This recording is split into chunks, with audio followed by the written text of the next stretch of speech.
Now Taxes is 100% free when you file in the TurboTax app if you didn't file with us last year. Oh, yeah? Yeah, just do your own taxes in the app by 2/18. What if I have lots of forms? All good, all 100% free. What if I had 3 jobs? Still 100% free. What if I once saw Bigfoot? That has nothing to do with taxes, so still 100% free. Now that's what I'm talking about. Now this is Taxes. See if you qualify in the TurboTax app. Excludes TurboTax Live, must start and file in app by 2/18.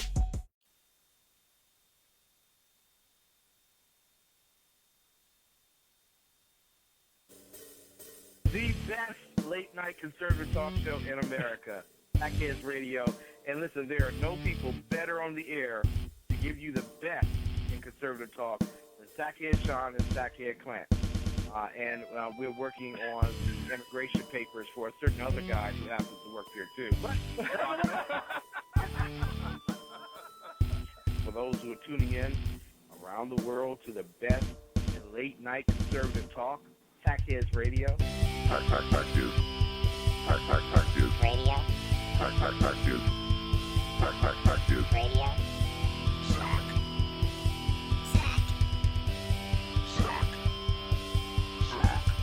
The best late-night conservative talk show in America. In America. In America. Into the silo. And in this web was a large, I'm pretty sure it was the biggest spider I've ever seen. Good evening, ladies and gentlemen. Welcome to the Sackheads Radio Show live on the SHR Media Network. It is the 8th of June. Holy crap, it's the 8th already? Yeah. That means I'm going to be... it doesn't really matter. Wow, that sucks. It's the 8th of June, 2016. That just took the spring right out of my step. Well, it's I guess technically it's still spring. Yes, and it's about to not to be. It's about to not to be. It's about to not to be. What the hell's wrong with that? Did I say anything was wrong with it? Thank you. Why are you picking a fight tonight? Listen. No, listen. Don't give me the bladed finger chop point in my direction. All I'm saying is one of us was here ready to go, and the other one... I have proof. Is wearing a blue shirt. I have proof, actually, on my Facebook at 20 minutes till, essentially saying I was fully expecting Sackhead Clint to just come sauntering in, like he always does. Look, I'm a saunterer. The funniest part is you did saunter in. I did. I literally, I sauntered in, and then I sashayed to my desk. Right, and you're not a good sashay. I'm not. I'm not a good sashayer whatsoever. No, at all. No, I had like a mini crisis. You did. And I can't talk about it. Right. But let's suffice it to say that... But when it comes to your nose, can we really call that a mini crisis? Listen, no. Dry air nosebleed, it's not a big deal, right? But it's not a mini crisis with your nose. Well, it kind of is. Because it was just one side. Right? Well, that's just half a tragedy. Look, we should have a poll. We should take a poll in the classroom. What's bigger, my nose or your belly? Oh, That would be tight. That would be a very close... That's a fitty-fitty. That's what I'm wondering. I'm wondering, this is like a Clinton-Trump... I'm Trump. Kind of a race. Like very, very... Oh, so I get to be the manly one? Well, yeah, doy. Speaking of which... Speaking of because of Hillary, witch. I see what you did there. Speaking of the hill dog. Yeah, speaking of the witch. Go ahead. I put up a post today on Facebook. And I sent out a little video a little while ago, too. So I don't know if that's the video you think it was. I had to take it down very, very... I had to call Sacco because I don't know how to do that.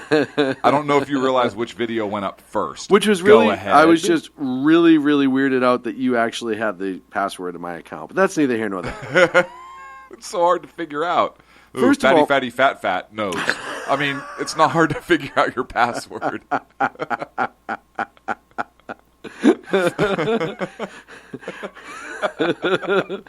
More Food 101 at fatguy.com. It's all my passwords right there. Right. I don't even know why I have the @ symbol in it, but it is, so that's okay. Everyone's touting Hillary Clinton right now as being the first, and we can get into the primary in a bit. This is just me complaining. Uh-huh. about the first female presidential nominee. So she's the first lady nominee, but she's already been the first lady. Right. So is she really still called the first lady nominee? First female. The first That's why female. everyone's saying female. Right. You have to be politically correct, Clint. I don't know how many times I have to tell you this. Why can't we say the first non-specific gender individual to be nominated? Well, and I saw Because a bunch. she's a leftist. I mean, that should make her happy. I saw a bunch of people touting it on Facebook and Twitter, to which I responded, well, seeing how we're touting first, she's also the first one under federal investigation. Right. So, we might as well keep going with that. What I want to know is, with all this whole thing about gender neutrality and everything else, why does it matter that she's the first female? Right? Absolutely. That's my big if we're all question. equal, what's the point? What's the point of even pointing it out? But I digress for a few moments. Right. So let's go back to the argument. And if I was a woman who's maybe aspired to be president someday. Did you say a spy? Did you say that because she let secrets out, allegedly, potentially? Aspired. Oh, I'm sorry, I misunderstood. Sorry, I have a Boston accent. I said aspired, didn't I? Yeah. My beezy. Anywho. And I am maybe a small business owner, or maybe I'm a corporate CEO as a female. Not me, but you know what I'm saying. Uh-huh. Or served in our military, dedicated my life, and then turned around and said, hey, I want to be a politician and give back. I want to be a politician for the right reason. And you dip that toe into politics. As a woman, you start fighting, scratching, clawing, nailing, punching, blowing up, whatever you have to do to be successful, because you have that drive in you. You're that type of person that no matter what, it's not going to let you down. Right. And even if you make it, whoever the next female nominee, and it's going to happen, makes it, you always have to look at the fact that Hillary Clinton did it first. Now, is Hillary really, should she be considered the first female? And there's two reasons no. One, there was one other female who was involved in a party a couple hundred years ago. Last name, I believe, was Woodruff. Woodruff? I believe it was. But that's neither here nor there. Are you 50 or older? This news is for you. The CDC now recommends you get vaccinated against pneumococcal pneumonia. Even if you're healthy, your age puts you at risk. People 50 or older are over 6 times more likely to be hospitalized with pneumococcal pneumonia compared to adults 18 to 49. Just one shot can help protect you. Learn more and schedule at vaxassist.com. That's VAXassist.com. Sponsored by Pfizer. Here's a woman whose whole life has been handed to her. I'll give her college. I'll give her law school. All right? You went to college, you went to law school, you made your way through it somehow. Maybe you did it the right way, maybe you didn't. I don't know. I wasn't there. But then she dipped her toe into bureaucracy.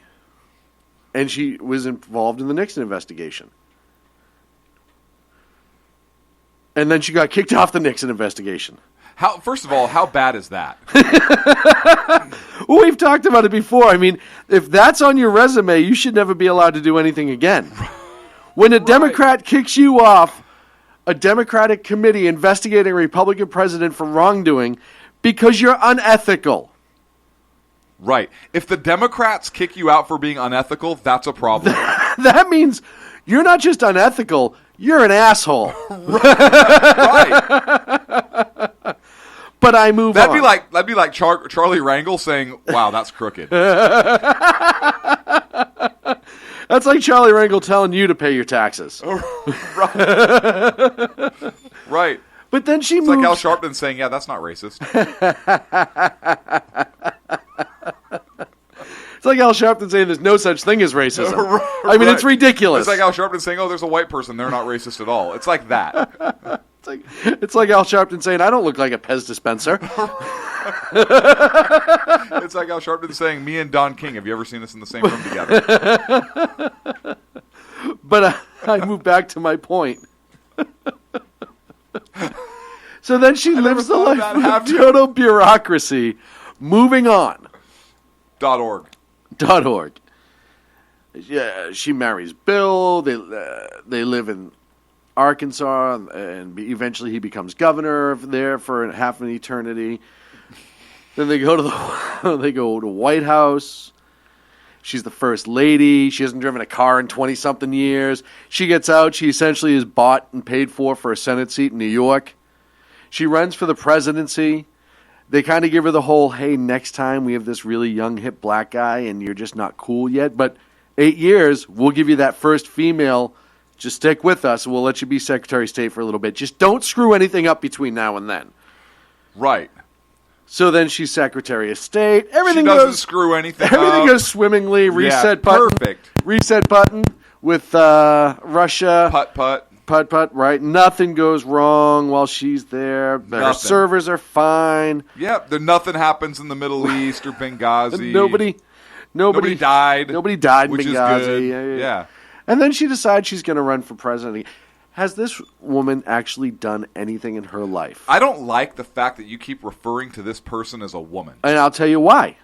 They keep touting her as the first woman presidential nominee. Why does gender matter to these people? They just get through telling us about how gender doesn't matter, use whatever bathroom you want, and now they're touting gender. Right. I'm throwing the yellow flag. I'm calling bullshit, and I am not going to them to call her that on this show.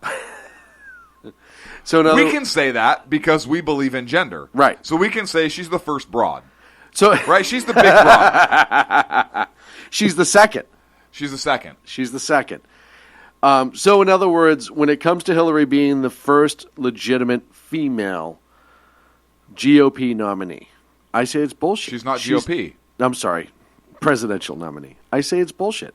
There was already a female on a presidential ticket. That's right. Nominee, though. Nominee. Sarah Palin. Vice president. But still, not she was president. on the ticket. No, I understand what you're saying. Yeah. Well, the word president's in the title. It hello, just starts with vice. Hello. But I just think it's ridiculous. She's not a real person. Who, Palin? No, Hillary. She's a broad. So in other words, to her being touted as such, I say... Hell no, to the no, hell to the no. Now, what's funny is that's actually, allegedly, that might be President Obama that was singing that in response to, would you vote for Hillary? I don't... We don't have confirmation of that. We're still working on that, specifically where that audio came from.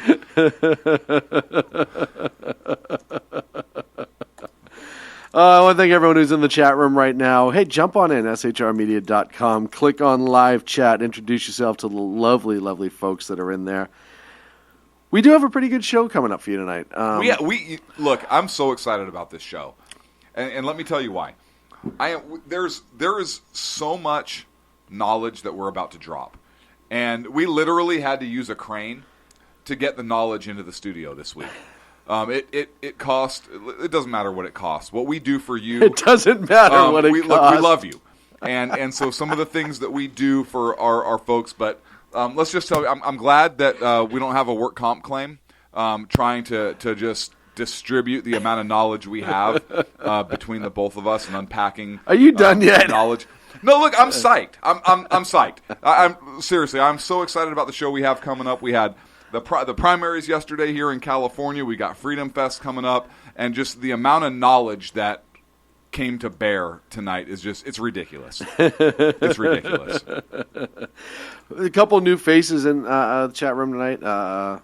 My good friend Scott's in there, Pops, and thank you so much for being in there. And Jenna, thank you as well for being in there.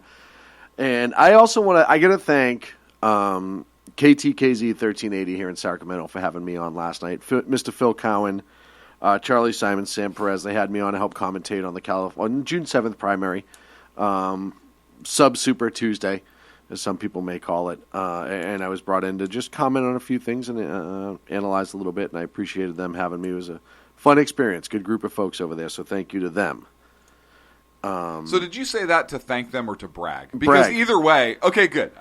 Because that's bragging rights. It's 2 for 1, right? It totally is because Right. because awesome for bringing you on and, Right. and giving out and dude, first of all, how awesome was that to be able to do that with another group of professionals? Right. not just 2 a-holes sitting down Well, talking and that's smack on the the internet, thing. right? But like real professional people. The funny part is, after a few times of me holding back, because I'm so used to doing it with you in this room. In a completely non-sexual manner. At all. Right. For anybody that may be. Jeez Louise. I don't know, what do our listeners and. I don't know what they're folks thinking sometimes. Think about. Anywho. I don't know exactly what they're thinking. And to be surrounded by professionals, it was fun. It was fun. It was different. It's not the first time I've been surrounded by professionals, but Yeah, but that was in a bathhouse, and Right. we don't really need to go. But into they were good at details. it. They They were were great at it. absolute Yeah, they were professionals. very good at it, and it wasn't in this state, which is probably a good idea. hey, while we're on the topic of Hillary, Oh, I see what you did there. Prostitution Hillary, go. Bathhouse Hillary. I don't want to know how your mind made that leap, but it paints a picture. I'm going to play a clip from Hillary Clinton back in 2006, I believe it was, and she's giving a speech on the council on foreign relations. I want to get your dry feedback on this. No My setup. dry feedback? Yep. Okay. Here we go. Mexico is such an important problem. Mexican government's policies are pushing migration north. There isn't any sensible approach except to do what we need to do simultaneously. Secure our borders with technology, personnel, physical barriers if necessary in some places, and we need to have tougher employer sanctions, and we need to try to incentivize Mexico to do more. If they've committed transgressions of whatever kind, they should be obviously deported. Your response. Look, Sean, I don't even know why this is an issue right now. This is first of all, I have 2 responses. Number one, that clip was taken Totally out of context. a decade ago. Right. A decade ago. Like 10, meaning it's a whole other mathematical place than from the ones. That's very true. So that's a big stretch and a leap. Second of all, do you think a lot has happened in 10 years? I mean, that may have been Mexico's issue 10 years ago, but clearly things have evolved. Right. It's probably improved in some people's perspective. Well, they And do so- have that wall on the southern border now, so that could improve things. So clearly there were barricades put in place. She never in that clip said where the barricades should be. Clearly Mexico maybe changed their policies in dealing with the border issues. Without a doubt. She never said it had to be their northern border that I recall hearing. This is true. She didn't say which border. Exactly. Good point. So I don't know why this is an issue. I don't know why you keep having to try to slam this broad. Trust me, I don't want to. No part of that actually. That actually makes me feel nauseous. Have you ever ate a bunch of food and accidentally spun in circles? Not accidentally. I've done it on purpose several times. Okay. Usually when I was under the age of 10. Right. But sometimes just when I'm feeling a little spry, I like to do that still. You know that lovely nauseous feeling that you get after that? Oh, yeah. That's exactly what I just felt when you brought up Slam and Hillary all in the same statement. So thank you. Really? Thank you very much. Just close your eyes for a second. No, hear me out. because Just the last time follow this my happened, voice. I needed mouthwash. I don't get it. Look, does it surprise you that she's had that complete change? I mean, honestly, look, the political landscape of the country has changed in 10 years. So that was a better message 10 years ago. It was a different electorate 10 years ago. Right. That's not the case now.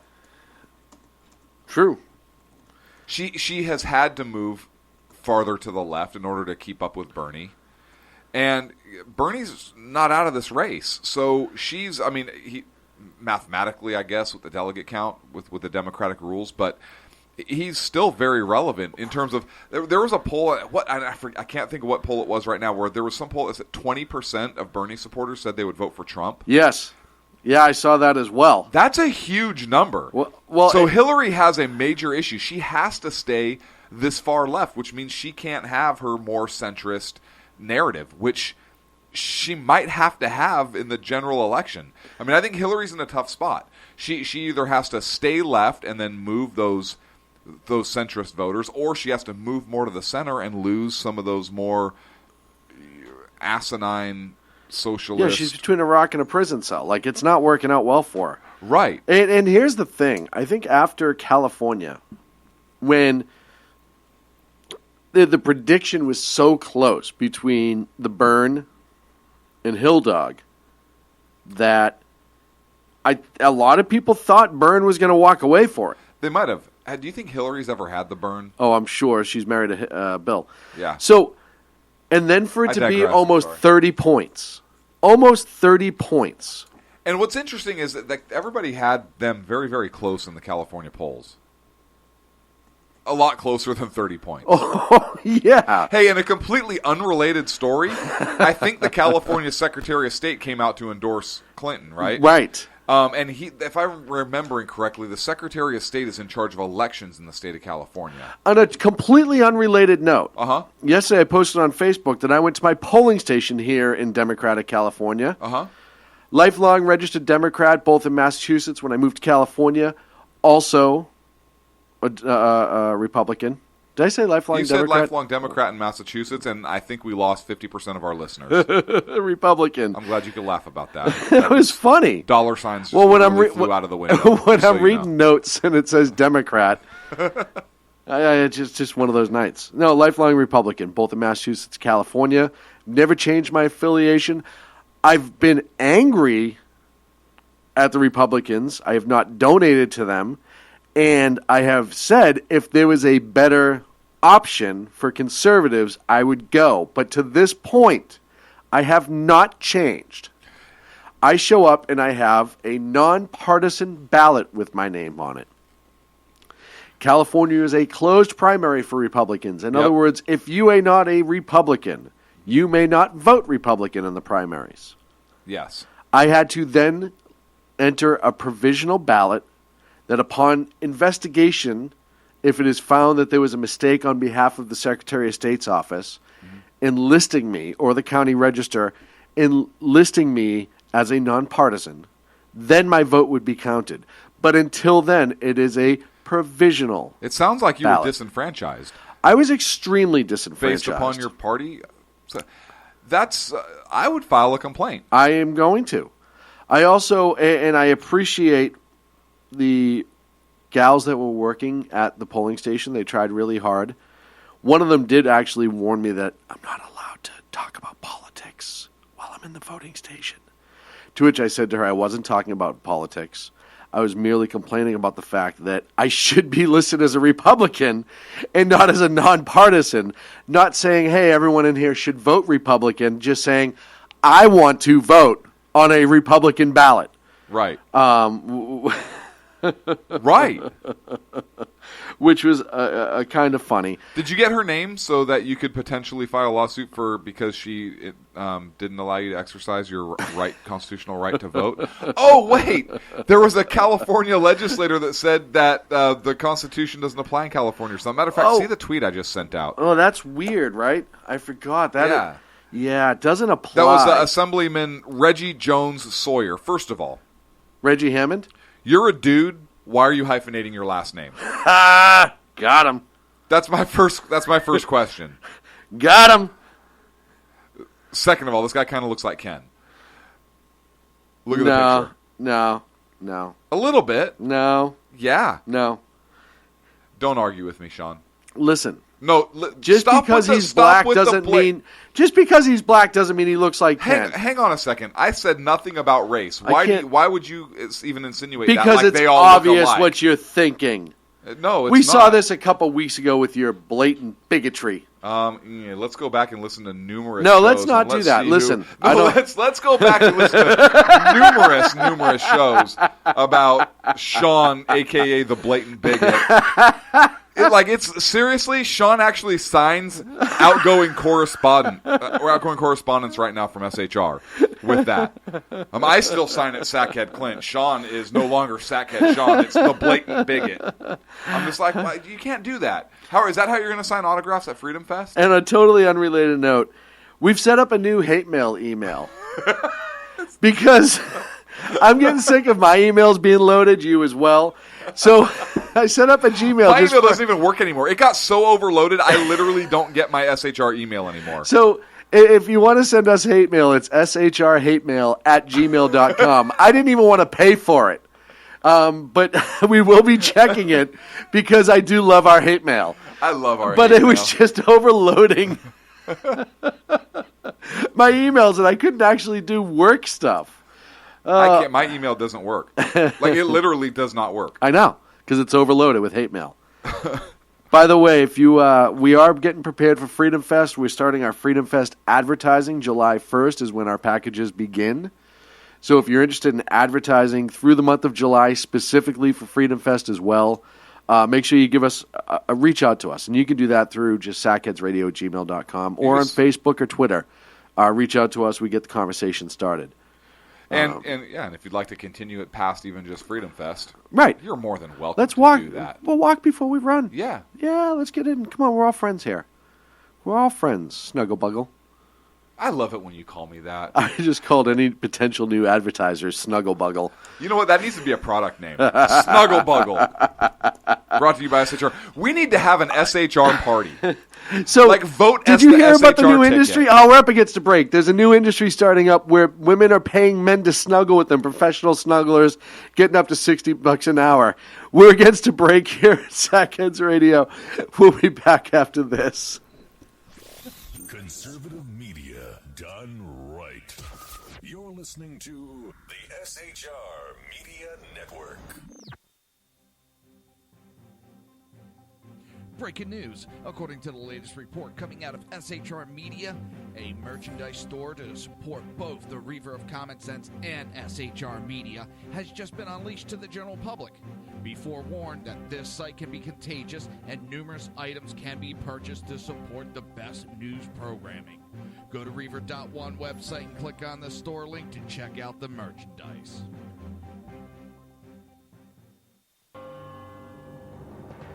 Hello, I'm Matt, a student at Hillsdale College. Here is Hillsdale President Larry Arnn on the continuing relevance of the Constitution. Many argue today that the Constitution is outdated because it addresses problems peculiar to the 18th century. Some parts of the Constitution do read rather quaintly. Consider the injunction against titles of nobility in Article 1, Section 9 of the Constitution. But is that so outdated? The purpose of the injunction is to prevent the government granting special privileges to some for partisan reasons. This strikes at the heart of the rule of law. The crony capitalism so common today is a place where the government bestows favors and tax dollars on some businesses to give them a leg up over others. This is exactly the kind of thing the Constitution was meant to prohibit. The Constitution is not so outdated after all. This Constitution Minute was brought to you by Hillsdale College. To join the national conversation on the Constitution, go to constitutionminute.com. Times are dark.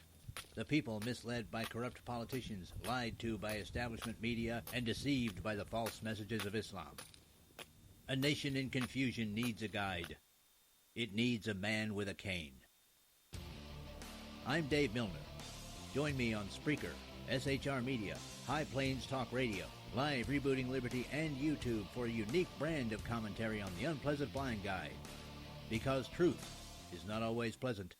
In a world controlled by corrupt politicians. You got a business. You didn't build that. A team of ordinary men emerge from the ashes to give voice to the voiceless and hope to the hopeless. Sackhead Sean. Dude, I'm not saying cough from a stupid pro. Sackhead Clint. All good friends of ours usually show up drunk. Also starring Sacco as the producer. I'm a little bit drunk, 'cause I'm drinking. They are the Sackheads Radio Show. Every Wednesday at 8 p.m. Pacific on shrmedia.com.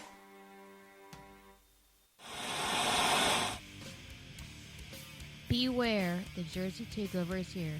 Every Monday through Friday, 11 a.m. to 1 p.m. Eastern Standard Time.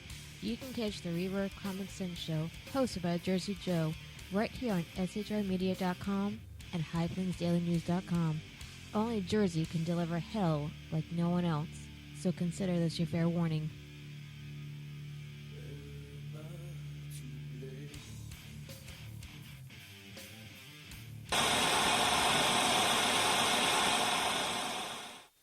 Conservative media done right.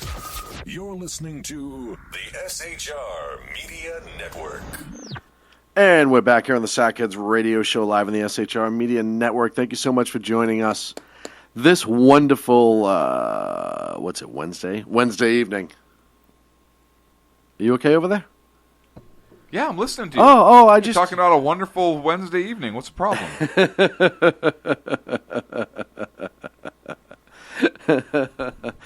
I don't know what happened. For whatever reason, the last couple of weeks, our chat's been limiting the amount of people, and I don't like that. I'll have to look into that. That's because we're conservative? I'm telling you.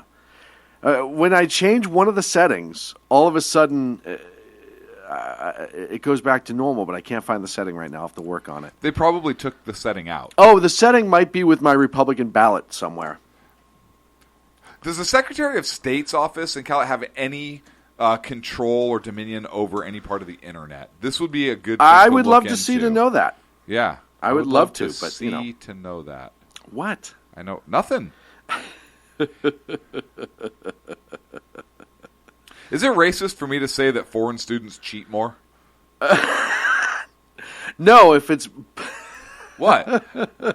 You ever listen to Bill Burr? Yes. Do you ever hear his comment when he's having lunch with a woman and she says the whole, "This is going to sound racist," and he's like, "You have my attention." Yes.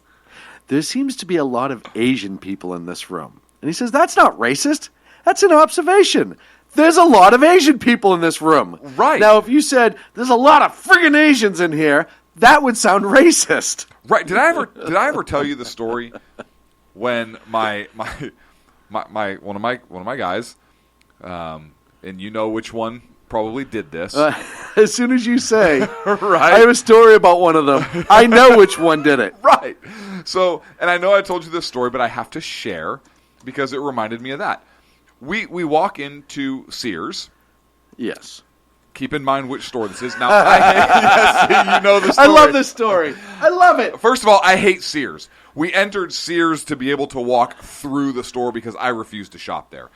So we're walking into Sears to go into the regular part of the mall, and he looks around and in a loud voice, and keep in mind, he was like 4 at this time. He says, "Wow, look at all the Mexicans in here." Like at the top of his voice. And I look around, and sure enough, there were, in fact, a significant number of Mexicans or other Hispanic descent in the vicinity who all had their attention focused on the little guy. And I said, "Wait, huh, buddy?" And he goes, yeah, there's a lot of Mexicans in here. This is really cool. And I was like, I don't know how to respond to this. It's everybody's looking now. And I go, what, Bud, what are you talking about? And he points to the mannequin, and he goes, "Mexicans. Look at them all." And I go, loud voice, "Oh, mannequins! Yes, Mannequins. buddy, there's a lot of mannequins There are in so here. many mannequins in here. So many mannequins. There's a bunch of mannequins. And we exited. And you know which one that was. Yes, I do. Yeah. Hey, speaking of kids, first of all, we need to build a wall to keep those mannequins from coming we're here going to illegally. keep those mannequins in Sears. When he said that, I was confused. This goes to show you how kids perceive things, right? Absolutely. Why does that man want to build a wall to keep mannequins here? I got to brag a little bit. I bragged on Facebook a little bit earlier about my kiddo this week. My son James, who started playing hockey this year, scored his first goal at last game of the season. Pretty exciting, and he did it like a boss. But more importantly, tomorrow's the anniversary, second anniversary of the day we were able to adopt James. And he said with me now forever. Poor little bugger. But hey, he had no choice.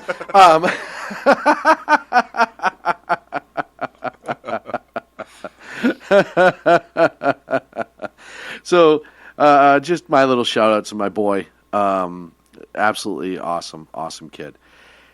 Hey, so I want to get back to my comment that foreigners are a bunch of cheaters. Okay, I forgot about that. That's not racist. It's not racist. It's not racist. If there's proof. Because there is. There was a Wall Street Journal analysis done from more than a dozen large U.S. public universities, and they found that in the 2014 to 2015 school year, there were 5.1 reports of alleged cheating for every 100 foreign students versus 1 per every 100 domestic students. Really? So that's a 500% increase. So foreigners are 500% more likely to be big old cheater faces than good old-fashioned red-blooded Americans. And that's all I want to say. I do have a follow-up. That was not racial, because Americans our diverse population. Right. Because we know they're going to get hate mail on that, right? But I just want to point SHR out, hate mail at I just want to point out to the world that Americans are honest, hardworking people, and you all are 500% more likely to be cheating asses. That's all I want to say. Only if they come here and test. Right. Because I'm sure they're not cheating over there. Speaking of which, this one's more of cheating the system. Have you heard about the young lady Maida Lara from Texas? And she posted a very interesting thing on Twitter just after her high school graduation. No. Pray tell. She was the valedictorian. Good for her. 4.5 GPA. Smart girl. Good for her. Full tuition paid for at University of Texas. 13 cords and medals. She says herself in her Twitter post that she has nice legs. Okay. And one other thing. She's an illegal alien, criminal alien, undocumented, as she said. Her exact quote is, valedictorian, 4.5 GPA, full tuition paid for at UT, 13 cord/medals, nice legs, and I'm undocumented. There's a picture of a badge, a Mexican flag, this thingy, rock on with the hands. Oh, and the devil horns? Yeah, the devil horns, and a graduation cap. Look, okay, good for her for accomplishing what she did in terms of her GPA. Right. Right? Right. She's obviously very intelligent. She studied hard. Good for her. You're a criminal. You know you're a criminal. If I worked at the University of Texas, I would say, hey, we're going to revoke your scholarship. Based on your criminal behavior. Based upon your criminal actions. Yep. And if you want to apply and remain in the country legally and go through the process, we'll reinstate your scholarship. Ooh, the chat room has some things to say. I would have no issue with that. If she wants to leave and come back. First, yeah. How is that? Somebody should screenshot that and send that to. It's already. It's all over the place. It received 9,414 tweets. How many likes? 19,932. How many dislikes? It doesn't have that button yet. Really? Yeah, it needs it. Because there would probably be 20,000. Yes. So there's some chat in the chat room. Agador went a little more direct than us and said, "Deport the bitch." Okay. And it seems like just about everyone's agreeing with him on this one. I agree. If she left and came back the right way. Hey, keep your scholarship. Keep your scholarship. Right? But she's bragging about it. Well, and here's the thing. So she obviously knows it's wrong. And she knows nothing's going to happen. And Here's the thing. Until Trump gets elected. There could be an American citizen who could have used that scholarship. Yes. And when we talk about our generations coming up and how people feel they're poorly uneducated, here's a reason. Here's another reason. We talk about illegal immigration and how it affects, and we've talked about it, how it affects our schools, how it affects our public safety system, how it affects our hospitals, how it affects a lot of things.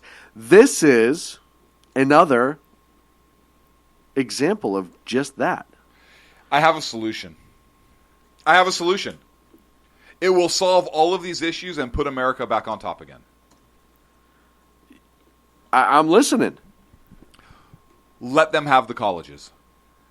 Hear me out on this. I'm with you.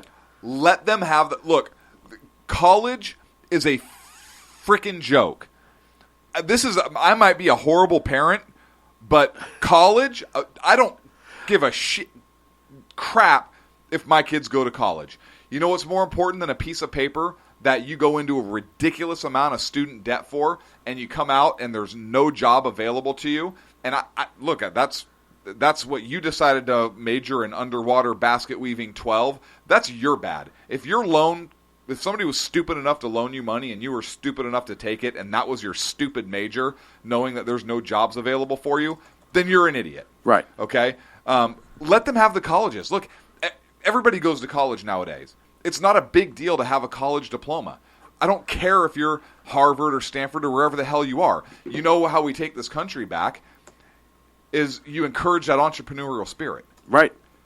Start your own business. Right. Do something for yourself. Right. You're going to spend that much time going to that much debt, go to school, and do what? Work for somebody else? Let the illegals do that, and let the schools pour their money into that and go bankrupt because they're not going to be able to give back to the system. Right. Or whatever. Go for it. Have fun. You know what? We as Americans are going to be the job creators then. We're going to be the entrepreneurs. We're going to start something and build something and have something that we can improve our lives with. Absolutely. That's how you take this country back. But here's the problem. I think most of people are too stupid to see it that way. And too scared.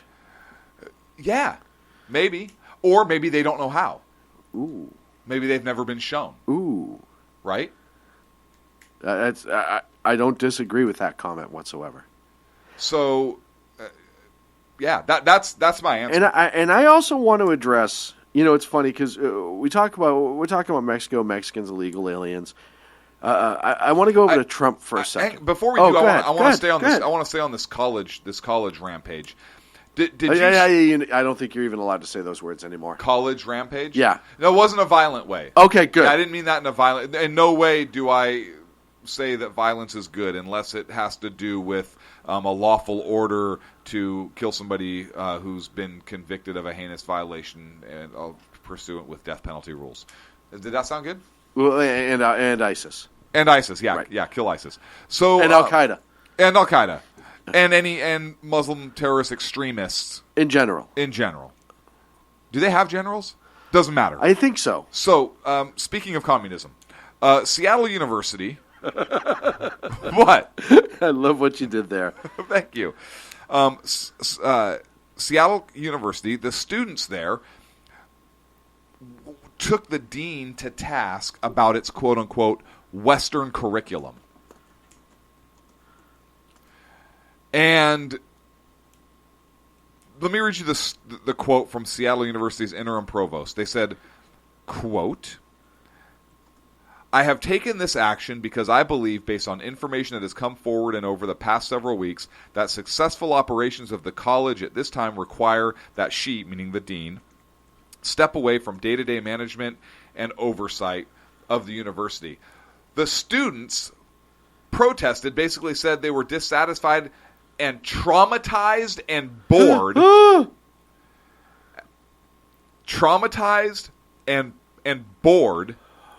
There's that emotion again. Yes, because their experiences in the classroom have been, quote, profoundly damaging and erasing, with lasting effects on our mental and emotional well-being. They call themselves the MRC Coalition, and they refer to themselves as people of color, blah, blah, blah. And they're upset because they're saying that their curriculum is too Western. It's this curriculum is too Western. And that the curriculum leads them feeling all that. You're going to frickin' college. Pick a different school if you don't like it. It's too Western. Go somewhere Where else. the hell do you think you're going to school? It's too Western, my ass. Yes. Dear Yes. God. I don't want What my is- kids going to school like that. What the hell? Oh, man. This is as screwed up as a La Raza judge on the Trump U case. I'll tell you what. This is That just- would never happen. Is that ridiculous? It's horrendous. And for the school to cave. Safe space. For the school to cave. What kind of life skills are you teaching these kids? None. Right, because they're going to, if they go, when kids like that don't have the entrepreneur spirit, go spend your money, go into debt, and then hopefully you can't do anything else ever in your life because you're a waste of oxygen. Not that I wish any ill will come to you, but I disagree with your views completely, and you're communist. So, first of all, what kind of message does that send? That these kids, if they go into the workforce, into the American workforce, do they think that if their boss says, hey, I need you to complete this by X, they're going to say, oh, yeah, I felt bored, and this work was boring, and I was unsafe, and I felt traumatized by the fact that you had expectations of me? Yes. I can tell you right now. That's I'm my almost point. positive that gets said from time to time. That's my in point. the workplace. That's my point. Yes. It gets worse. This is why we don't have employees. Because you and I would look at that person and slap them. Interns figuratively. only. Interns only, because I don't think they can sue. I mean, hell, Sacco worked here. We're lucky he never filed a complaint. Right, well, who would listen? Because the complaint goes to us, and we have him 2-1 on the vote. Exonerated. Can you imagine if he went to the state EDD? They're all, hey, I don't know if this guy works for you or if you lost your puppy and he's in our office. Either way, can you come get him? Right. We're like, oh, no, actually, he's an equal partner, so technically that doesn't apply. Look, as a matter of fact, he's the fiscal officer. Look at the documents. They're all paw prints. He's going to pay himself. They're all paw prints. We would still be a jerk even if he did that. We get called into EDD. Sacco, these not your signatures? Sir, that's a paw print on that paper. So you'll stipulate it is, in fact, your Yes, it signature. is. Very good. Would this be your collar and or grooming kit? Would this be a map to your last place of captivity? Oh, man. It's the pussification of America. I've been saying this time and again. It gets worse and worse. And we've talked for years about how the socialists have invaded colleges. And parents have been swayed away from actually parenting. And now everything's time out and good feelings and emotions and blah, blah, blah, blah, blah. But the reality is that takes away the person's purpose.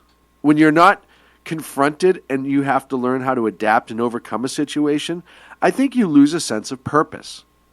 You lose self-respect. You don't want to push and overcome. Therefore, you are happy with whatever puddle of feces you're sitting in. It's becoming ridiculous. It is to the point when you look at somebody the wrong way in the workplace, they file a complaint. I don't like the way he looked at me.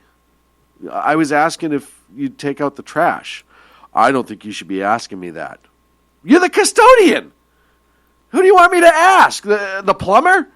Right. But this is what's going on. It's the dumbing down of Americans. It's the weakening of the American spirit. Yeah. You wonder why. And Mike Rowe for PragerU, if you haven't seen it, Dennis Prager, I love Dennis Prager's show anyhow. He had Mike Rowe from Mike Rowe Works, Dirty Jobs on, and he did a PragerU. It's awesome. And by the way, if you haven't checked out Mike Rowe Works, I talk about Mike Rowe a lot, but I think he's just an awesome, awesome guy. Check out Mike Rowe Works. One of his biggest things, and I say this all the time, is kids are so afraid to do real work in this world that they're not taking up these skilled labor jobs that pay an exorbitant amount of money. But because you might have to get dirty, sweat, maybe a cut here and there, bruised, whatever. But a lot of those jobs are the very backbone of this country. Jobs like that is what allowed this country to develop and get better.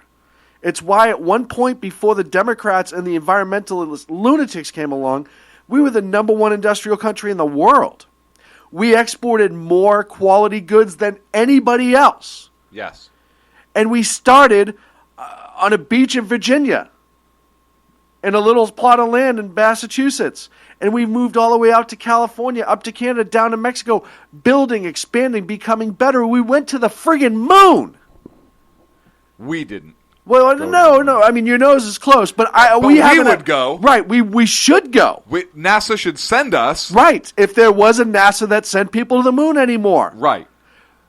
But there's not, because people have become these under 30s, I'll even say under 30s, by and large, have become these safe space little pussies. Yes. And we've lost our backbone. We've lost our will to do better. We've lost our will to increase. We now have a because socialist. Everything is given to us. Yes, we have a socialist who's campaigning and doing damn well. Yes. As a socialist in America with the under 30s. Yes. Because he's promising they're going to get free shit. Yeah. And they're going ape shit for it. You know why? Because they don't have the educational background exactly to be able to recognize the crap that is spewing from that hole under. And then when you show them Venezuela as it stands right now. We're not Venezuela. Right. Wait, what? Okay, let's look at other countries that have tried this. Right, and they've all failed. Every single one. And all they do, and I'm not taking credit for this observation, Steven Crowder, Louder with Crowder, had a great piece this morning on socialism. It was a video that was banned by YouTube, and he finally got it to be re-released. It's pretty damn good. But he says... Why did YouTube ban it? Oh, because it's anti-socialist. Oh.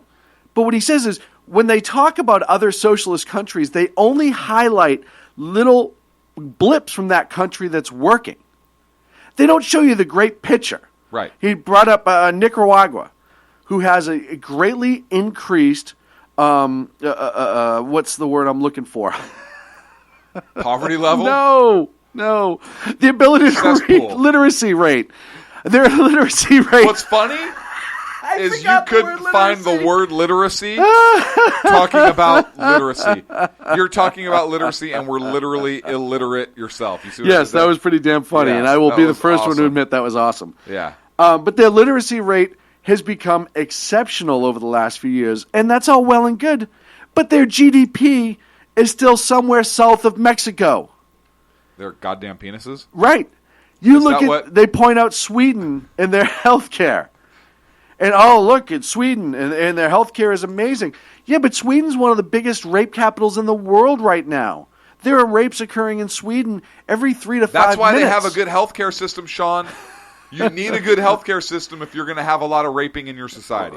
The health care in Canada, the amount of debt that they're accruing is absolutely insane. It goes it's not on and on and on. But nobody's coming to another country out of Canada to get health care. But nobody's coming across the border into Michigan or any other of these states to get health care. People who are rich in Canada don't come. They don't go to Washington State, Vermont, New Hampshire, Yeah. Maine, They don't Michigan, do Montana, Idaho. It doesn't matter. They don't do, although they actually do that. And then they duck the bill because they go back to Canada. So would that be criminal aliens? Yes. Okay. Absolutely. I have no problem admitting that. But this is what happens. And it's been allowed to happen. Mm-hmm. It's been allowed to happen for a long, long time. And more and more, we're not standing up in this country and forcing our kids. You don't see parents forcing their kids to do shit anymore. Get out there and mow the lawn. Right. Get out there and help me clean up. Clean your room. Earn your way around the house. Yeah, go do dishes. You want free shit? The water fountain's right there. Turn it on. You can have a cup of water for free. I won't charge you for it. Yeah. I think it's amazing. You know why? Because it's, hey, play this video game and shut up while I sit on my iPad. Right. Right? Or, hey, watch this movie on my iPad while I pay bills or while I do whatever. Do whatever. That's because kids are entertained and you can shut them up by throwing an electronic device in front of their face. And I don't even have a problem with that Oh, I do. I don't have a problem with kids using electronic devices as long as that's not the end-all be-all to them. Right, but how many of them? It is the end-all be-all. I was out. It's probably last week sometime. 1 minute. I was out last week, and I was at a restaurant, and sitting behind me, I was at lunch. Sitting behind me, there was, no kidding, it was a husband and wife and 3 kids. The kids looked like they ranged in age from 3 to 7, or 3 to 8, right around there. Every single one of those kids had a hand device. Mm-hmm. The 2 older ones had cell phones, and the younger one had a tablet, and they were watching movies at the dinner table while mom and dad ate, and they were periodically picking up their phones and texting. Mm-hmm. It was ridiculous. I literally could not hold my tongue. I was like, "Are you kidding me?" Right now. Well, and like I said, we're up. Sorry. Go ahead. We're up against a break. Go ahead. There's a balance, and part of those devices are part of the modern age, and I understand that. Yeah, but you don't at the dinner table. There's a balance. My parents would have knocked me on my. I couldn't wear a hat to the dinner table. I understand and that. I still don't. I had to wear a shirt if I was coming to dinner. And you still do. And I still do wear a shirt sometimes, unless we're eating together. The exceptional one also and we're at the said, Blue Oyster. Hey, Jenna, just so you know, you are listening to the right show now. I think she forgot to refresh the page. Ken also said that the wife probably has a hand device. I don't know what he means by that. I don't know. And hopefully he can clear that up after the break here on the Sackheads I'd be really radio curious show. to see what he meant by that. What kind of hand device? I'm just very shocked, the exceptional one. Maybe you could type that and explain it during the break here on the Sackheads radio show. No, send a picture. Live on the SHR Media Network. SHRHateMail@gmail.com. Conservative media done right. You're listening to the SHR Media Network. Breaking news. According to the latest report coming out of SHR Media, a merchandise store to support both the Reaver of Common Sense and SHR Media has just been unleashed to the general public. Be forewarned that this site can be contagious and numerous items can be purchased to support the best news programming. Go to Reaver.one website and click on the store link to check out the merchandise.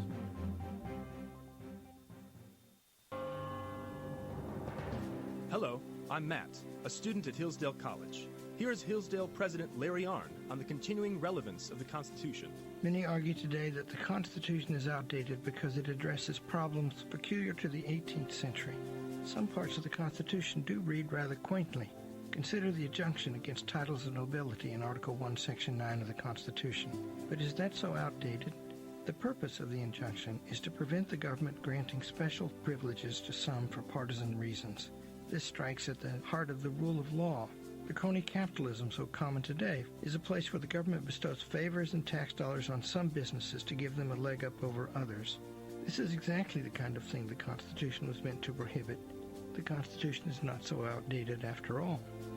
This Constitution Minute was brought to you by Hillsdale College. To join the national conversation on the Constitution, go to constitutionminute.com. Times are dark.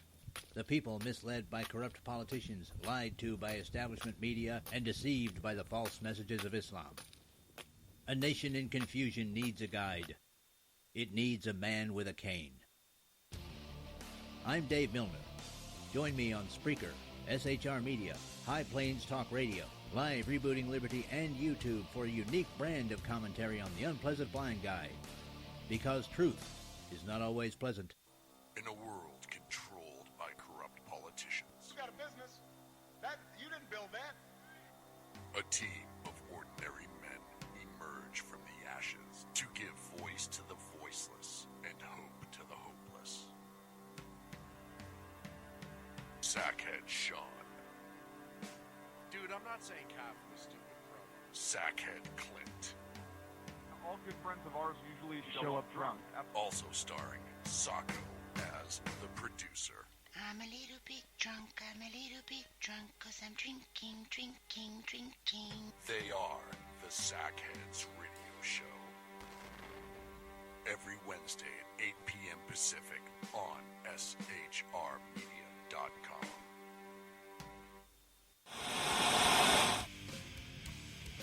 Beware, the Jersey Takeover is here. Every Monday through Friday, 11 a.m. to 1 p.m. Eastern Standard Time. You can catch the Reverb Common Sense Show, hosted by Jersey Joe, right here on shrmedia.com and highplainsdailynews.com. Only Jersey can deliver hell like no one else, so consider this your fair warning.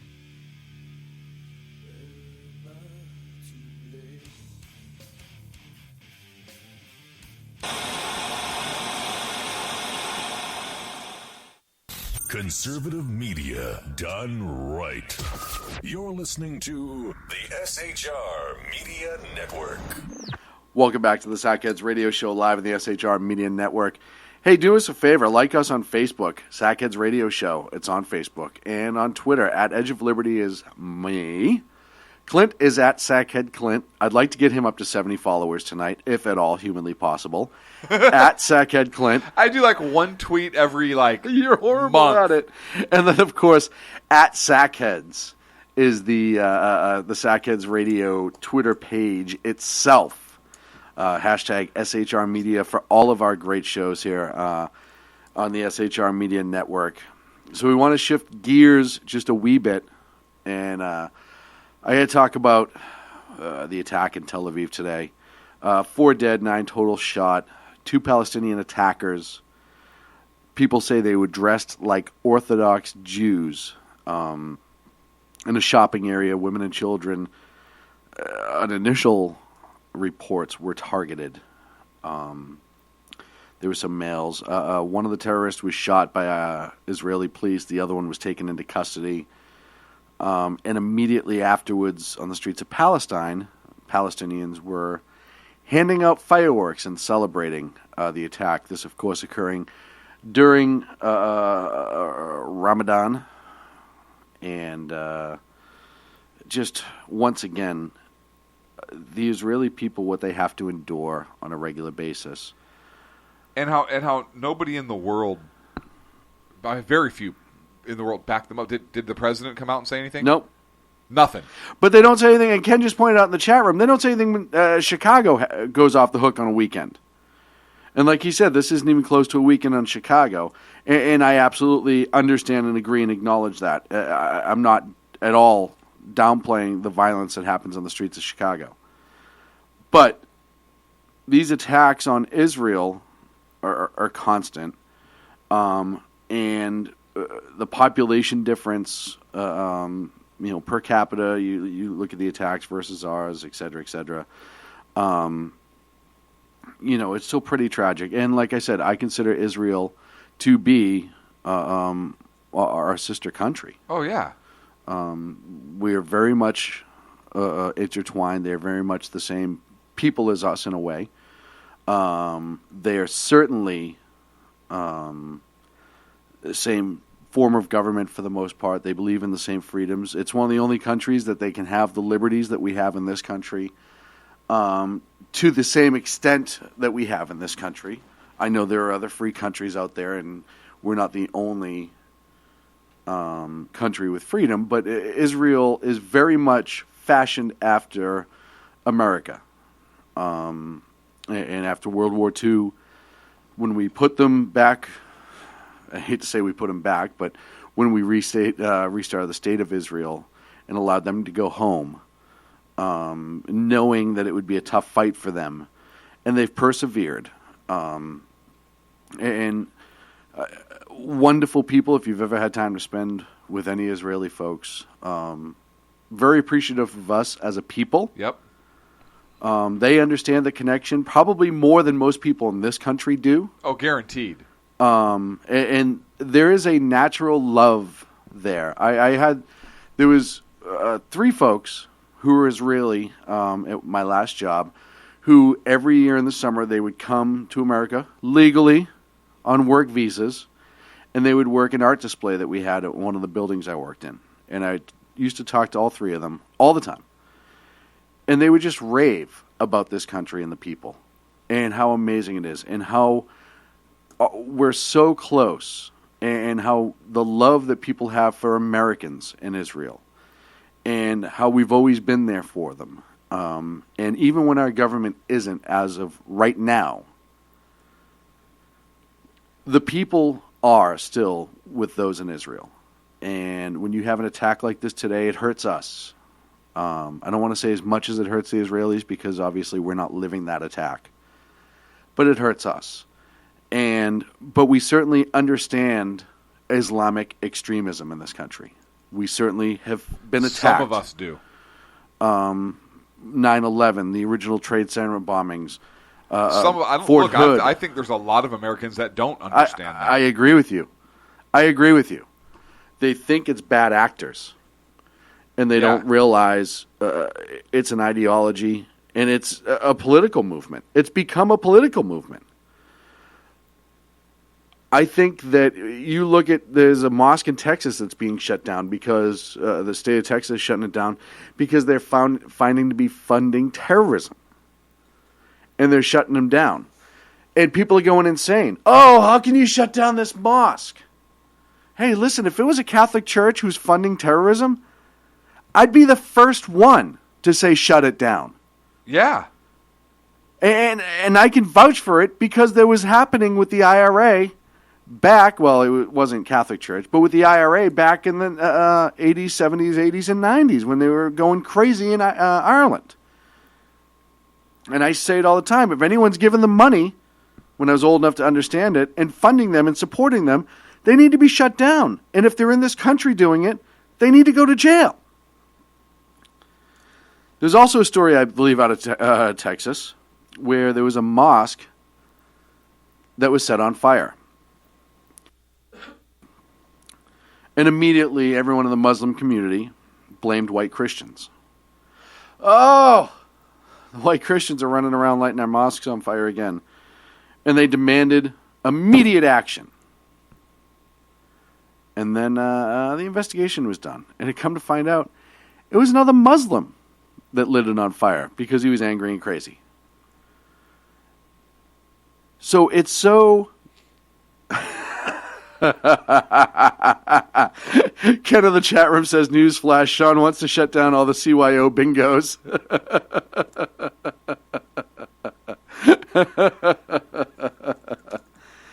So when we talk about Muslim extremism, we know it here, and we see how it affects Israel. And we've seen it grow here. You just had a Sacramento man convicted to 20 years for attempting to plot and join ISIS. 4 guys out of Michigan, the San Bernardino attacks, UC Merced, Fort Hood. I can go on and on. The Trump, you could even argue the Trump rallies, the violence at the Trump rallies. 2 of those guys were Muslim Somalians. It goes on and on. And we haven't stood as a administration, as not as a people, but as the administration, has not stood with Israel through this at all. And look at, you look at how this guy blew France twice. Wait, what?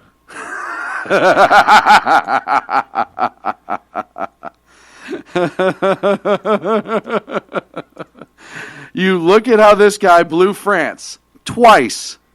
Okay.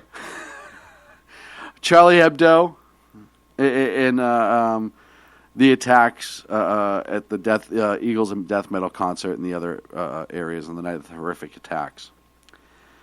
This president was slow to respond yet again to give support. Belgium, same thing. Israel, it's almost like he's like, it happens all the time, the hell with it. Doesn't say anything. Our closest ally. Listen, France, they owe us everything. I wouldn't even say our people are that close. The southern part of the country, absolutely. We kind of owe them a lot, too. Yeah. Okay, I'll even call even. Right? But there's no kinship there. No. The southern part of the country, yes. The Basque areas, the southern part, absolutely. Just mostly the Parisians. Hell, we have a kinship with the people over in Great Britain, and we kicked their ass twice. But we had such a kinship.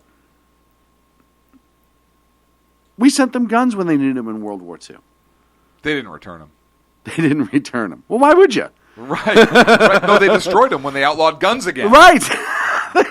We gave them a present and they destroyed it. Right. Although I guess Obama did too, right? When he returned something. Anyways. Maybe that's why he did it. Maybe he was so upset on our behalf that we didn't get our guns back as a people after World War II. Yes. Oh, no, this is Obama's agenda. That he Keep returned going. the bust of Margaret Thatcher, right? Very true. Thank you. Very true. We just proved on SHR Just that her Obama bust? is pro-gun. Oh, for you, it doesn't matter. No, not that way. Oh, okay. But yet Israel keeps being attacked. And now I read a report today that Hamas is gearing up for a big assault coming up soon, they believe, from the northern part of Whatever Lebanon. happened to Never Again? Whatever happened to honestly? I don't know. How long ago was World War II? 65, 70 years ago. Right? Yeah. Look, there are still people alive 75. who served in World War II. Mm-hmm. We just celebrated D-Day. It was not celebrated. We celebrated. Remembered. Yeah. It was, and it's not what you under 30 crowders think D-Day to be. Right. Different Right. D-Day, like a real heroes. Right. Were there people that did unimaginable stuff that you have no idea about? Where their safe space was actually invading a country. Right. to free people. Their safe space was literally behind the muzzle of a gun. Yeah. Advancing towards more muzzles of bigger guns. Right. That was their safe space. Literally, this was 2 generations ago. This was our grandparents. Mm-hmm. These are people that our generation grew up with, knew. I mean, it's the greatest generation. How do we forget? Mm-hmm. We have the Holocaust Museum. We have the Museum of Tolerance. We have all these things. And look, the Museum of Tolerance in California is it's awesome. The place is awesome. There are these places here to remind us as American citizens, as free people, of the atrocities that can happen when you have dictatorial power that seizes and has an agenda, and when people do nothing. But I think that message gets perverted a little bit, and they don't talk about so much about the having a dictator, somebody in complete control, a complete fascist, total government, unchecked government, coupled with intolerant behavior. They don't talk about that effect. All they talk about is the tolerance aspect.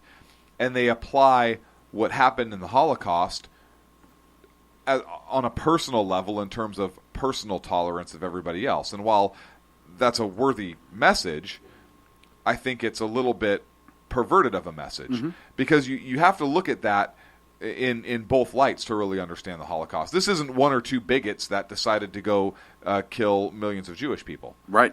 This was, yes, there were people that chose to do nothing, but they chose to do nothing because they were afraid of being killed by a big government that had all the weaponry, had all the ability, had all the power, and was oppressive to those that challenged them. Mm-hmm.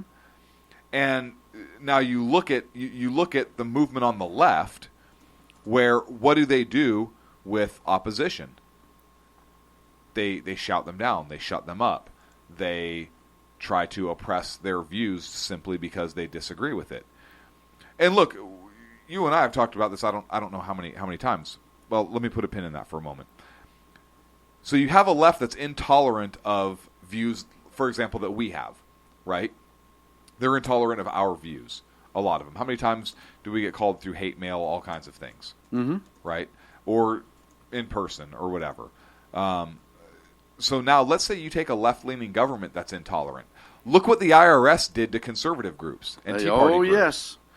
And 3 years later, data comes out after they then start purposefully targeting, and you look at when they started targeting left-leaning groups, and it was after their targeting of conservative groups came to light, and then they wait 3 years to let those numbers look a little bit more equitable, it's ridiculous. So you already have government organizations targeting people for views. Well, and they The try to IRS downplay it by throwing in a couple Democrats. Yes. Yes. Yes.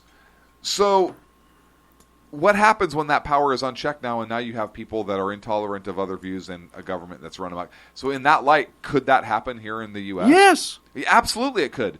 Did Hitler seize power overnight? No.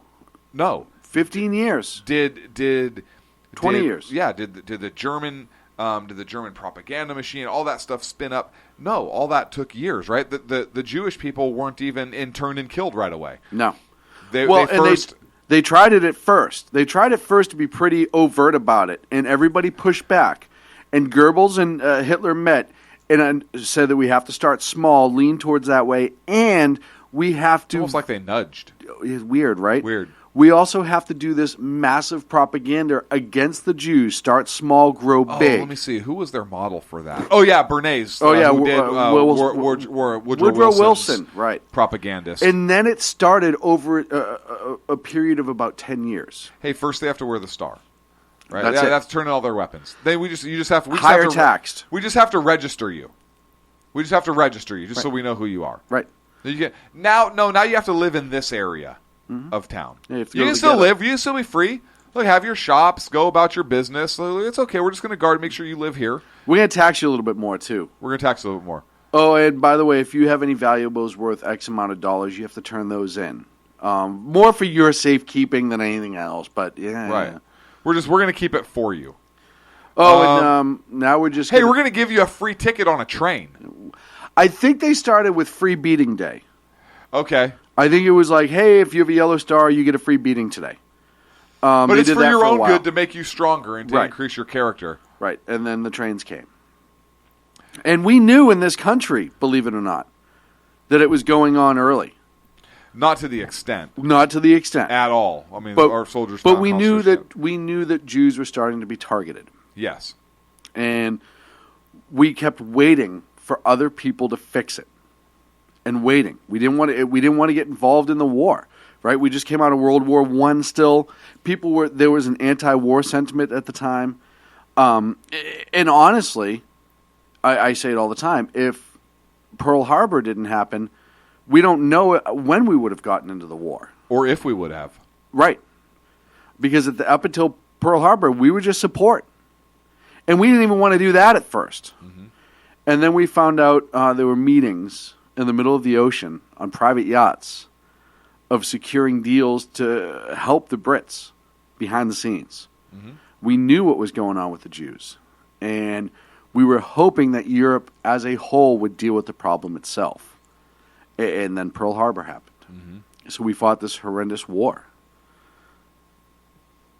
Hundreds of thousands of people died. Mm-hmm. And we swore at the end of it would never happen again. We would never let a group of people be targeted for any reason. Right. And what's happening? Groups of people are being targeted for political reasons. Which is how the Jews started. For religious reasons. And political. And political reasons. Which is how it started with the Jews. Yes. Exactly that. Yeah. Hitler tried to convince everybody that the Jews were trying to take their wealth, were controlling their wealth, were screwing with the economy to preserve their wealth, and was destroying the Germans as a whole. Mm-hmm. And that's how it started. We have to win politically. If we don't win politically, they will maintain power. He used the fact that the Germans signed the treaty in World War I and pushed that it was the Jews that forced this treaty to be signed and demonized them through that. I wonder if we will ever have a president that has the testicular fortitude to stand up and say, hey, if you attack Israel, you are attacking, we're going to treat it as an attack on the United States, and we are going to bring the might of the United States military down on you, mm-hmm. because we are not going to allow what happened in World War II to happen again. And granted, they're in their own country, but you want to wipe them off the face of the map. Mm-hmm. So... And then you look at what the Israelis do to try to preserve life in all of this. Mm-hmm. The pre-knocks on the bombings when they're going to attack a building. They literally put a note to the door usually 24 hours ahead of time. 24 hours. Yeah. Then they drop a non-combustible explosive through the roof to say, hey, no, we're not kidding. It's going to be this one. And then they launch the actual attack.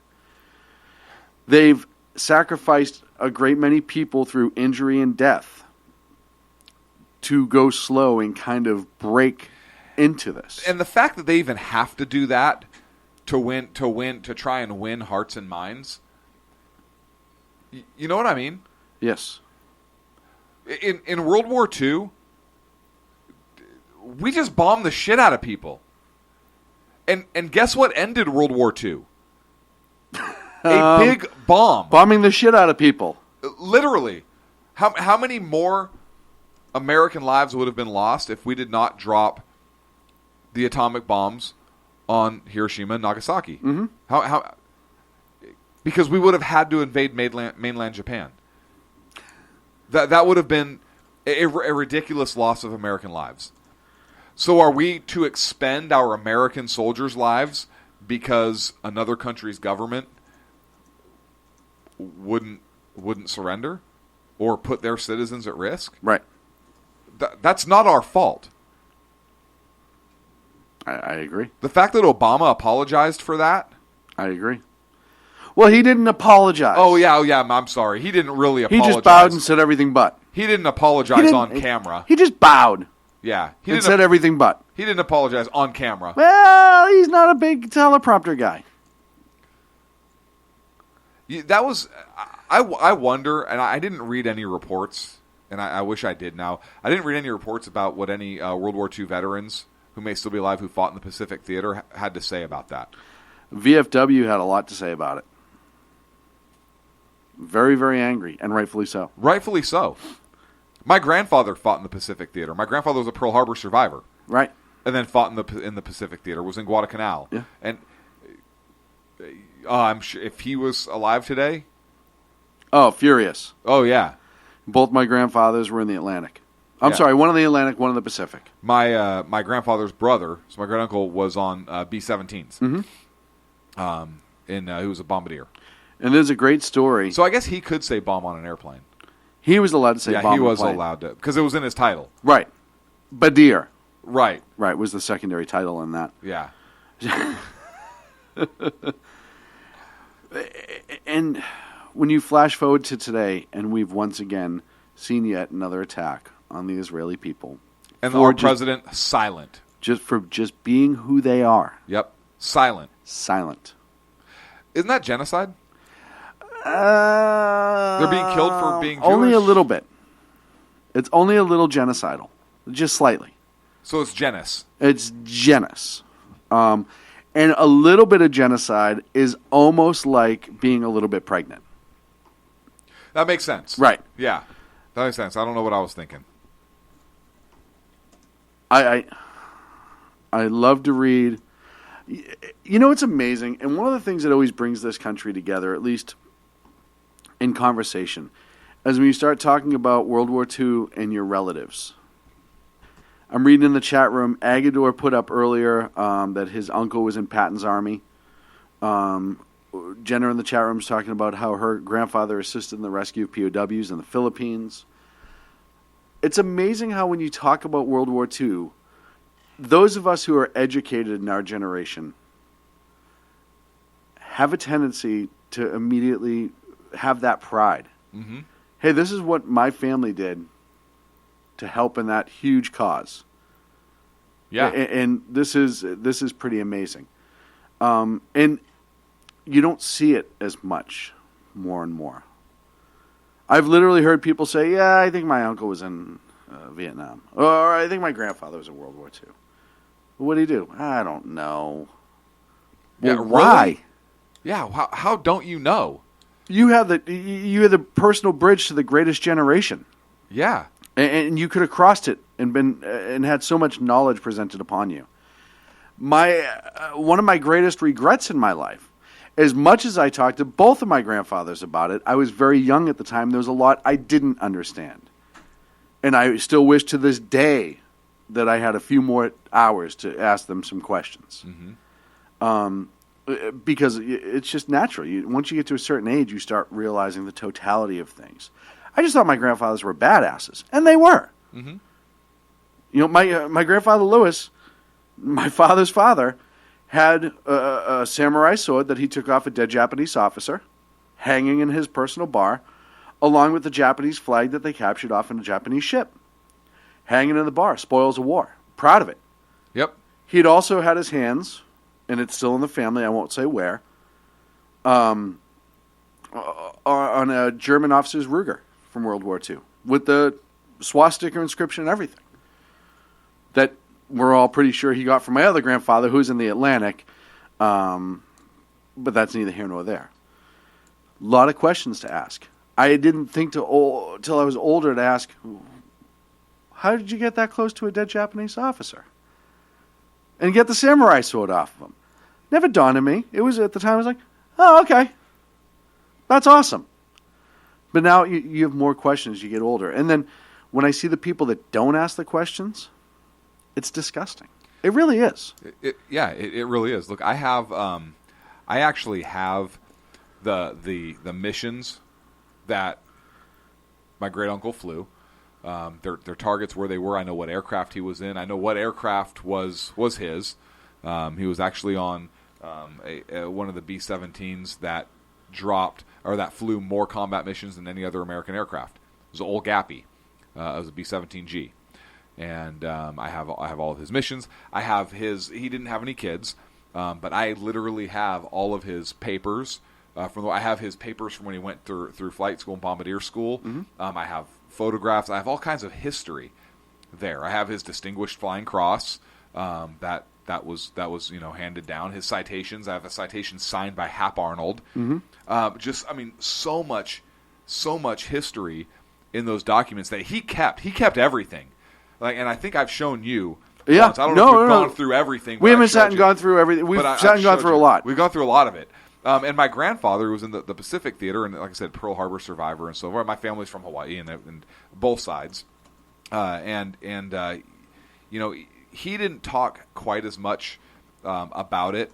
He talked a little bit about it, but same thing. I have some photographs of him. I don't have as much paperwork because he didn't keep everything like his brother did. But it's just amazing. I can't go back to Pearl Harbor and just not think, wow, my grandfather was here. On my dad's side, or go to the church where my mom's mom and dad was walking in that Sunday morning when they described seeing the Japanese aircraft fly over where they were and describing the little goggles that the Japanese pilots were wearing, and they looked right down at them while they were getting ready to walk into church, and describing, hearing kind of the muffled, distant explosions, then seeing the smoke rise in the harbor, and then kind of realize what was going on, and seeing some of the Japanese aircraft, seem to be like diving down on cars while they were on the roadways and so forth, and just seeing that and hearing about that not only from their perspective, from the civilian side, but also from my grandfather's side, and my grandmother, my dad's mom, was a I think she worked at Bellows Field as a radio operator, which is another base that was strafed. So it's hearing the stories from those sides is just amazing, how my grandfather was woken up and helped get folks underway, and the actions that he took that morning, and the experiences that he had and what he saw. I've had the opportunity to go out there and you literally, at Bellows Field, one of the B-17s that was flying in from California kind of flew into the middle of this attack, and one of them bellied in at Bellows Field, and the scrape marks are still on the runway from that. The first prisoner of war was taken off of the beach at Bellows Field in one of the two Japanese midget submarines that washed up. One guy was dead, and one was taken POW. As a matter of fact, out of the 10 midget submariners, the 5 midget submarines. Can I say midget submarines, or can I say little people submarines? Mm-hmm. I have to say little people submarines. Right. I think. You can't say midgets anymore. When those submarines were launched, there's a memorial in Japan to them, and only 9 of the 10 faces are on that mural because it was a shame to be taken POW. But I've stood on the beach where the first POW was taken in World War II. over there at Bellows. It's amazing. Or being out at Hickam and being at Pearl and knowing that, my family was there. Wow, what was happening that day? The bullet holes are still in a lot of the buildings at Pearl and at Hickam. Mm-hmm. They left them there as a reminder. So you can see gouge marks from where rounds were scraping into concrete, and you still see the holes. You can pull pictures up offline if you've never been there. You still see the bullet holes in the buildings and some of the hangars and whatnot. You go to Ford Island in the one of the towers that's still there that you see in the pictures. It's amazing. And now you have the USS Arizona that's moored right with the Missouri. Mm-hmm. And those of you that don't know, obviously the Arizona is still a tomb. There's still U.S. Sailors entombed in there that went down on December 7th. It's still leaking oil, that ship. F you environmentalists that have something to say about that. And then the Missouri, right behind it, the Missouri is where the surrender was signed. Yeah. So there you have the start and end of the war. All at once. Right there, all at once. And I know we're up against a break. I know we're overdue. I apologize, but I wanted to share. Great story. Great story. And, yeah. And it's just amazing. And it's something that we have to carry on. We're up against the break. We'll be back here on the Sack Kids Radio Show. Conservative media done right. You're listening to the SHR Media Network. Breaking news. According to the latest report coming out of SHR Media, a merchandise store to support both the Reaver of Common Sense and SHR Media has just been unleashed to the general public.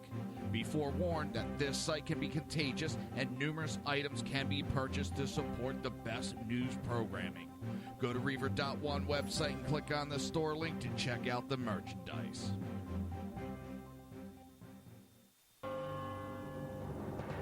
Hello, I'm Matt, a student at Hillsdale College.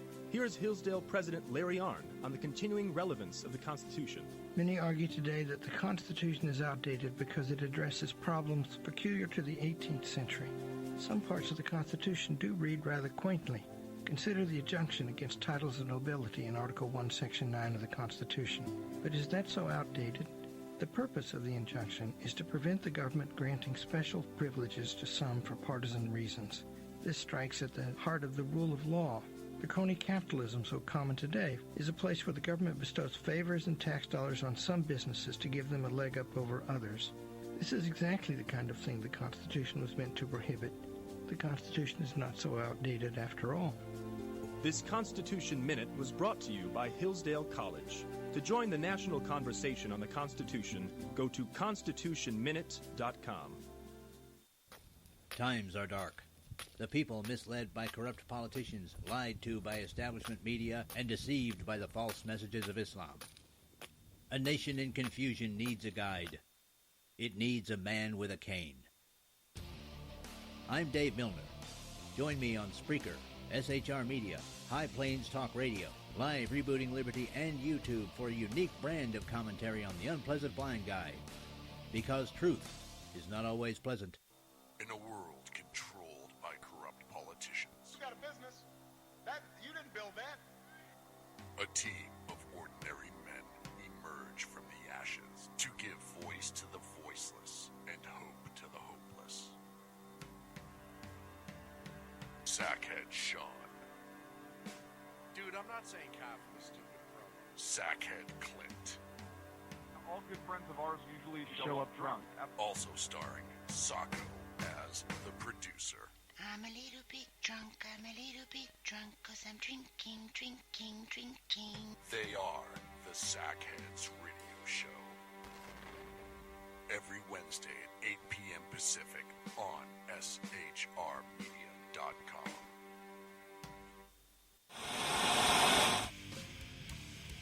Beware, the Jersey Takeover is here. Every Monday through Friday, 11 a.m. to 1 p.m. Eastern Standard Time. You can catch the Reaver of Common Sense Show, hosted by Jersey Joe, right here on SHRmedia.com and HighPlainsDailyNews.com. Only Jersey can deliver hell like no one else, so consider this your fair warning.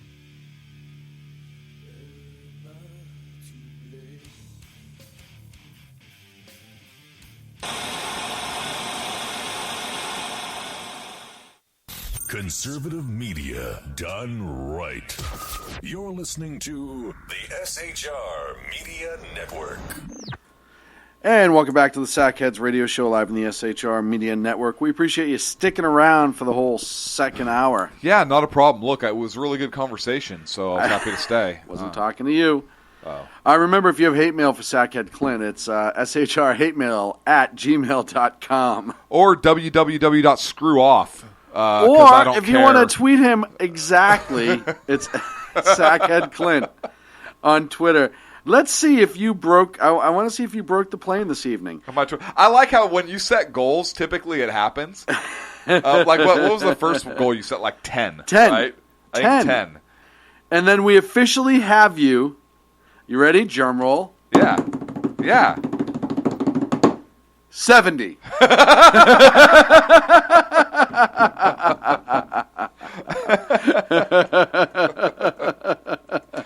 That is just amazing. Yeah. So the California primaries were last evening. The California primaries. How do I even turn this thing on? The tweet machine? Yeah. What is this? Oh, man. The big story of the night, Clinton took New Jersey. Everyone knew that was coming. No, I didn't. Sanders won North Dakota. Sanders won Montana. Jersey, like I said, Clinton won. New Mexico, Clinton won. South Dakota, Clinton won. Trump won all the ones that the Republicans were in last night, with the exception of, I think it was... Are there any more Republican primaries, or are the Republicans done? Done. So, I wanted to... Was it North Dakota or South Dakota? When I was reading it last night. Dakota. There was 126 Democratic votes for Hillary Clinton and 218 for Bernie. He won by a landslide. Where was this? It was one of the Dakotas. I forget exactly which one. It's a caucus state versus just a straight primary, but still, it's pretty damn comical. When your total numbers are in the low hundreds, shows you a little bit about that state. The only one left, I believe, is D.C. coming up next week, and Hillary's already projected to win that. Perfect. They've already called it for Hillary. Perfect. Polls haven't even opened. Right. The stripper polls are. As we mentioned earlier in the show, the biggest surprise of the night was California. We've been told for 2 weeks that it was going to be literally by a 0.2 point. Weird. Could take days to certify. Weird. We already talked about that, though. Weird. And a 30-point difference. Hey, completely unrelated story. What? Nothing, go on. No, completely unrelated story. I wonder where the Secretary of State in California was last night. Who endorsed Hillary? I want to say at Hillary. And polling didn't bear that out at all. Weird. Right. It's very it's strange. odd. It's strange. We're not saying anything shady's going on. I want to be perfectly clear. We're not saying that the California Secretary of State, who endorsed Hillary Clinton, who's supposed to be impartial and conduct elections fairly and equitably, we are not saying whatsoever that even though polling was so tight, they probably should not have been able to call it that soon, yet Hillary won in a landslide as calculated by the Secretary of State's office, which is completely outside of any polling anywhere. We're not saying that there's anything shady going on there. No, and why would you? No, we're just simply making an observation. And I do have one clip from Hillary. They both had press conferences last night. And this was Hillary on her primary win. Yeah.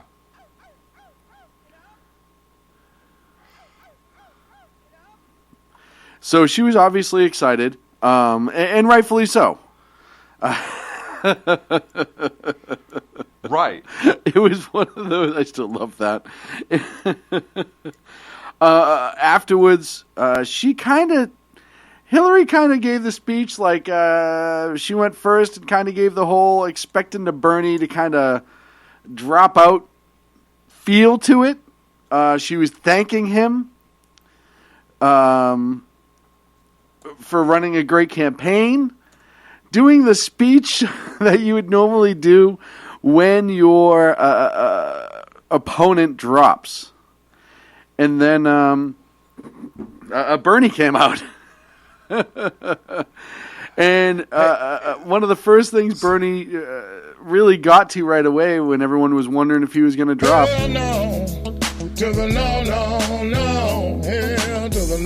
He's got a lovely voice. No, that was Obama. That was Obama. I thought allegedly that was Obama. We heard. You know, speaking of dropping it like it's hot, I wonder if the Democrats felt the burn and that's why they're dropping him. Well, a little bit of penicillin Like for the it's burn. hot. A little bit of Yeah. penicillin for the burn.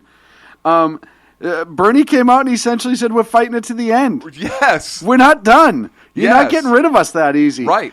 I hope give he the old runs third bugger. party. I give the old bugger a lot of credit. I wonder if he's going to run third party. I think he will, because he is a socialist, and he took some states. Yes, I bet he could pull some electoral votes. I think he could spread her out. The votes. The Don't votes. be dirty talking about No, Clinton right now. I know where you were going with that. I mean, I think you're right on that, but could you just picture that for a moment? Well, he is a feisty old bugger. He is. He really is. Picture that feisty old bugger spreading. No, the no. just picture it for a second. Oh, come on. Look, here's a picture. Thank you, Mr. President, for weighing in on that visual. Thank you. I do think that Byrne's going to run third party. I think he might. I think you could very well see the first Democratic socialist running in the presidential election on that scale. And absolutely, listen, she tried last night to do the whole, "Hey, Bernie, you did good. Sorry." Yeah, pat him on the head. Yeah, just go back to yelling at the wall, you crazy old bastard. And he came out and he said, she was like, "Yeah, go pound sand there, hill dog." Right. Ain't happening. We're not done. I give him a lot of credit for not succumbing to the pressure. Because there was, I think it was the day, it was the primary day, 7th, yesterday. Middle of the afternoon, they announced that Bernie was going to have an unscheduled speech. And everyone thought it was a concession speech. And my first thought was, oh, he cut a deal. Hillary got to him. He cut a deal. He's going to have a cabinet post. And it didn't happen. And I think at this point now, he's going to see it through to the end. I just think, and you listen to his speech last night, and he's going more socialist as time goes on, not less. He's not moving to the center. He's going further left. And talking about social justice and the treatment of minorities and the typical progressive Democrat socialist, he's hitting every single box. He's not pulling back.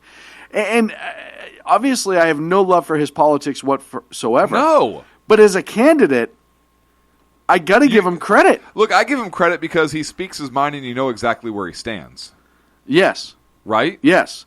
And yes, does he not believe in full socialism where he will be in absolute power and live a lavish life while all the other people suffer? Of course he does. He's a socialist. Right. That's how it works. The leadership always lives like a king, and the peasants are just that, peasants. Right. He's not a poor man. He's not a poor man. He drives a $150,000 Audi sports car. The little one that looks kind of like a Lamborghini thingy. I don't know what it's called. Tesla? Not even an American car. It's an Audi. Huh. It's weird, because where's Audi made? Germany? Oh, is it? And he's Jewish, isn't he? Yeah. Huh. What? If that car just went out of control one time and hurt him, that's conspiracy theorist.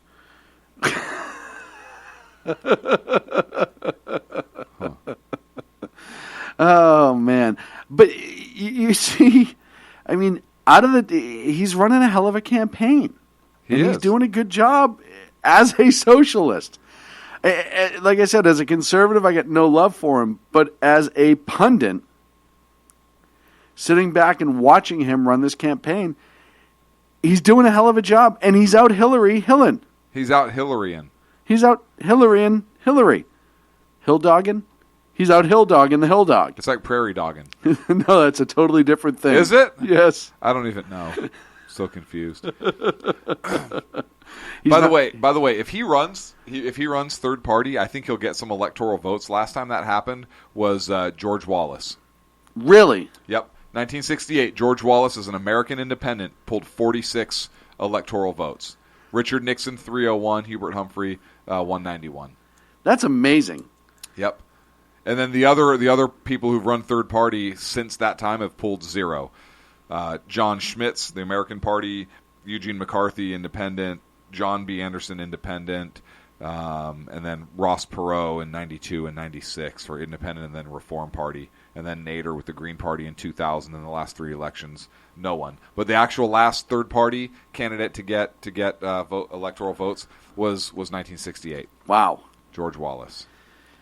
And you could see that yet again. Yeah, and then prior to that, it was 1948 with Strom Thurmond. 39, States' Rights Democrat. Strom Thurmond. That name sounds familiar. Big liberal guy, right? Yeah. Yeah. By the way, there was a socialist who ran in 1944, 1936. No, excuse me, going all the way back to 1928. Socialists have been on the ticket. And if you look, you can actually go back before that. Social Democratic Party, Eugene Debs. But after that, 1904, Debs listed as socialist. 0 electoral votes. 1908, 1912, 1916, 1920, 1924, progressive socialist, Robert La Follette. 1928, socialist, 32, socialist, 36, 40, 44, 48. All the way up until 1948, there was a socialist on the ballot. They got 0 electoral votes, but they were listed as their party preference as socialist in one form or another, either straight up socialist, progressive socialist, or democratic socialist. Now, 1948, that was the last time a socialist was on the ticket. What was happening in that time? Well, World War II was winding down and the Cold War was starting. Right. Because we had a distrust for the Russians. It was mutual. They were communists, socialists, and from 1944, after 1948, starting with the 1952 election when you had Dwight Eisenhower, who won as the Republican, you did not have another socialist on the ticket until Bernie Sanders, if he runs on the presidential ticket. Kind of interesting how it drops off. So the socialists never went away. They just started evolving into the Democratic Party.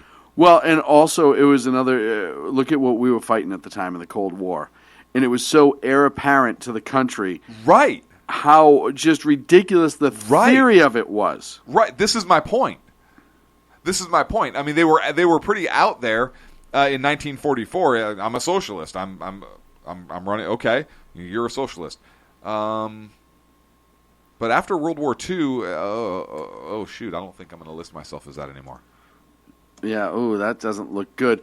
Oh, hey, look, it's been, 20-something years since the wall fell, and now socialism's on the rise again because we have nothing to look at and say, hey, this is a horrible fucking idea? Or Bernie was around then.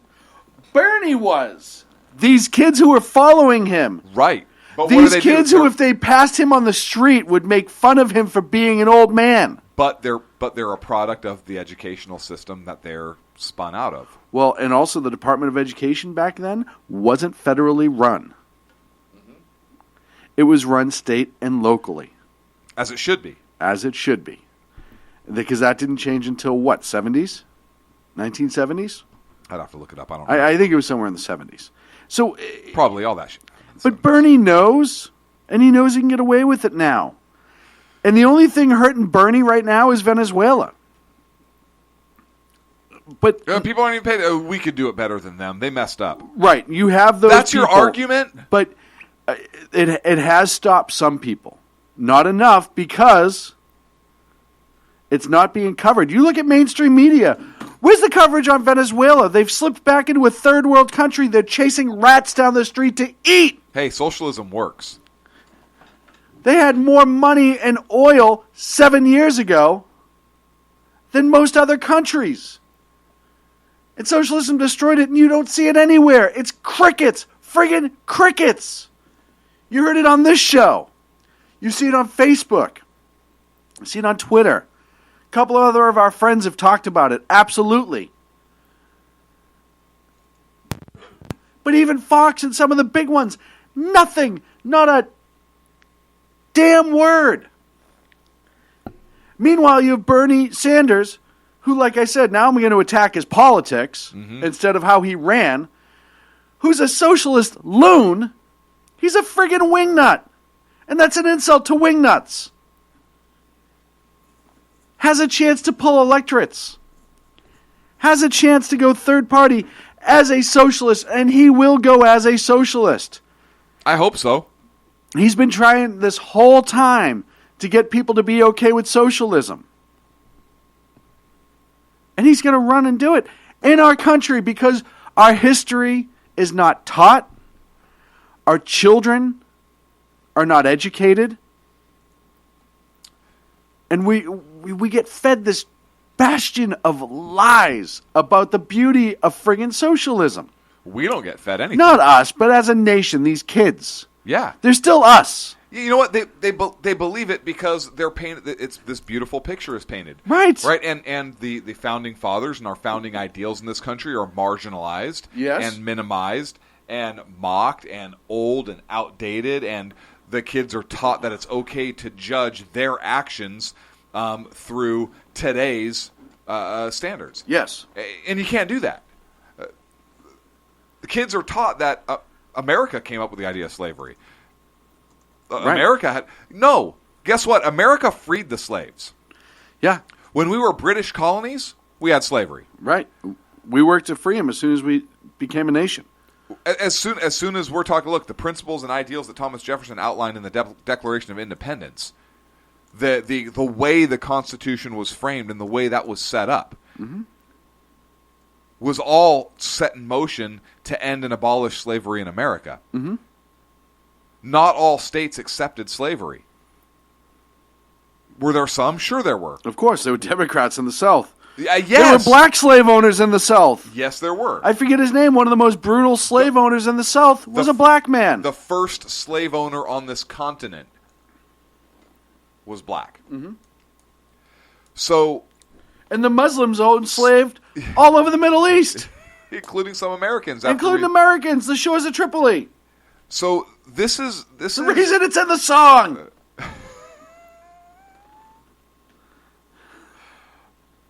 Look. God damn it. I know. But this is what happens when you don't teach history, right? Right. Kids don't learn that, no, Americans ended slavery. We ended slavery through our founding documents and all the way up until it culminated in a civil war for states' rights and other things, but it was certainly a catalyst. So the Republicans actually started the civil rights movement. Shh, that's a dirty secret. You can't say that. You're racist. You're not allowed to. You're not allowed to say that. Yeah. I can't believe we're already 2 minutes and 9 seconds from being done. It goes so quick. It goes so damn quick. Talk about Freedom Fest. Let's talk about Freedom Fest. How many people in the chat room are going to Freedom Fest? More importantly, we're going to Freedom Fest. More importantly, we are going to Freedom Fest. And we're bringing Sacco's hairy little butt with us. We have confirmed that Sacco will make an appearance at Freedom Fest. Make an appearance or be there? He will make an appearance. He doesn't know if he can do the entire time, so we may only have 48 hours to brutalize him, which I fully intend on doing. If you go to freedomfest.com, if you want to get more information about Freedom Fest, July 13th through the 16th in beautiful Las Vegas, Nevada. There are room deals on the website. You can get flight deals. Hey, Southwest right now has a $49 round-trip deal from California to Las Vegas. So if you're in the California area and you want to go to Freedom Fest, it's a no-brainer. Yeah. It's a no-brainer. Fortunately, we have a business credit card. Yeah, so we're actually going first class. Right. That means we're going to pay the $15 or whatever it is to get checked first. in automatically, right? That's all that means. And the title of Freedom Fest, so the theme this year is Freedom Rising. A little bit from the website. This is the first line, which I love. What is freedom? For many, it is found in the Bill of Rights, the Constitution, and the Statue of Liberty. So it tells you what kind of event Freedom Fest is going to be. We're looking forward to it. It's going to be awesome. We're going to be right on Media Row, and we're absolutely excited. And if you want to advertise with us for that week, including at our booth, reach out to us, sackheadsradio@gmail.com. Thank you, sir, for being with us tonight. Are we going to pose for photo ops this year? Hell yeah. Are we? $15 a piece. $15. We're going to pay you $15. It's a gigantic it's a gigantic capitalist event. Right. Who would blame us for it? That's what I'm saying. They would all be like, "Oh, you're not charging for your autograph? I don't want it then." Oh man, we're looking forward to it. Hey, make sure you check out all the great shows here on the SHR Media Network. Picking it up tomorrow morning with the Bill Martinez Show. Stick around after that. Jersey Joe will bring you through your afternoon if you're on the East Coast. If you're on the West Coast like me, you get to listen to him as you have coffee. Great programming all afternoon and through tomorrow night. The Exceptional Conservative Show tomorrow night. Of course, Agador is all over. The Unpleasant Blind Guy is all over the SHR Media Network. News and commentary, Dan Butcher. Check out our media partner, High Plains Pundit, and all the great stuff he's got going on over there. Sitting over there with the big nose staring at me with a goofy grin on his face is Sackhead Clint. Sitting over there with his big hairy belly staring at me like Baloo, just all rocking back, is Sackhead Sean. Bare necessities, the simple bare necessities. See you Stop. next week. Love you. I was talking to you, Sean. The best late-night conservative talk show in America, Sackheads Radio. And listen, there are no people better on the air to give you the best in conservative talk than Sackhead Sean and Sackhead Clint. And we're working on the immigration papers for a certain other guy who happens to work here, too. For those who are tuning in around the world to the best in late-night conservative talk, Sackheads Radio. Sack you. Sack you. Radio. Sack you. Sack you. Radio. The best late-night conservative talk show in America. In America. In America. And in this web was a large, I'm pretty sure it was the biggest spider I've ever seen.